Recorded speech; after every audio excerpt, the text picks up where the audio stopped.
राष्ट्रवादीच्या बैठकीमध्ये भुजबळ आणि तटकरे यांच्यामध्ये खडाजंगी झाल्याची माहिती सूत्रांकडून मिळते।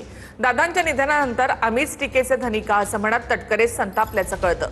यावर भुजबळांनी स्पष्टीकरण सुद्धा दिलं। तर दुसरीकडे मुंबईत असूनही प्रफुल्ल पटेल या बैठकीसाठी अनुपस्थित होते। राष्ट्रवादीच्या बैठकीत प्रदेशाध्यक्ष सुनील तटकरे आणि छगन भुजबळ यांच्यात जोरदार खडाजंगी झाल्याची माहिती सूत्रांनी दिली। देवगिरी बंगल्यावर सुनेत्रा पवार यांच्या उपस्थितीत राष्ट्रवादीच्या आजीमाजी आमदारांची बैठक पार पडली। मुंबईत पार पडलेल्या राष्ट्रवादीच्या बैठकीत हाय व्होल्टेज ड्रामा पाहायला मिळाल्याची माहिती आहे। अजित पवारांच्या निधनानंतर राष्ट्रवादी काँग्रेस पक्ष सुनेत्रा पवार यांच्या हातात देणे तसंच पक्ष एकसंध ठेवणे यात आपण आणि प्रफुल्ल पटेल यांनी महत्त्वाची भूमिका बजावली।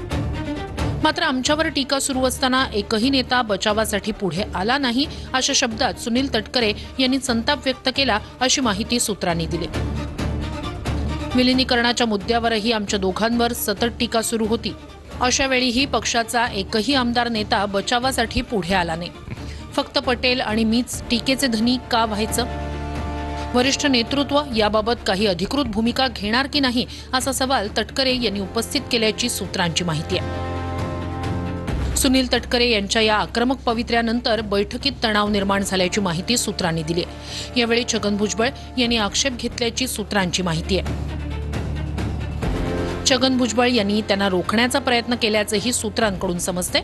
सर, राष्ट्रवादी काँग्रेसच्या बैठकीमध्ये प्रफुल्ल तटकरे आणि तुमच्यामध्ये चकमक झाली असेल किंवा अजिबात काय वाद झाला नाही।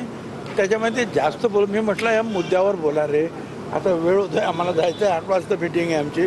कारण आपण जास्त जर बोलत बसलो तर मग इथे आम्हाला फोन यायला लागेल, लवकर या लवकर या लवकर या म्हणून मुद्द्याचं पण काय पाहिजे आपल्याला, काय करायचं ते सांगा, त्याप्रमाणे। राष्ट्रवादीला वाद काय नाही आहे, ते बोलत होते। मी म्हटलं लवकर सांग, आम्हाला जायचं आहे, आमचे फोन येऊन राहिले तर लवकर आठ। फक्त त्यांनी आपल्याला टार्गेट केलं गेलं होतं। वहिनींच्या शपथविधीनंतर अशा प्रकारच्या भावना व्यक्त केल्या, परंतु संपूर्ण पक्ष एकसंघ असल्यामुळं आणि त्यावेळेला सुद्धा वहिनींनी शपथ घ्यावी अशी सगळ्या कार्यकर्त्यांची, सगळ्या आमदारांची आणि त्यांच्या कुटुंबियांची इच्छा होती। त्यामुळे त्यावेळेला ह्या दोघांना फक्त टार्गेट करण्याचा प्रयत्न करण्यात आला, याबद्दलची खंत त्यांनी व्यक्त केली, हे खरं आहे। दुसरीकडे तटकरेंचं बैठकीतील भाषण सुरू होण्यापूर्वीच पार्थ पवार यांनी काढता पाय घेतल्याचीही सूत्रांनी माहिती दिली। तर या बैठकीला प्रफुल्ल पटेल यांची अनुपस्थिती होती। मुंबईत असूनही प्रफुल्ल पटेल गैरहजर राहिल्यानं चर्चांना उधाण आलंय।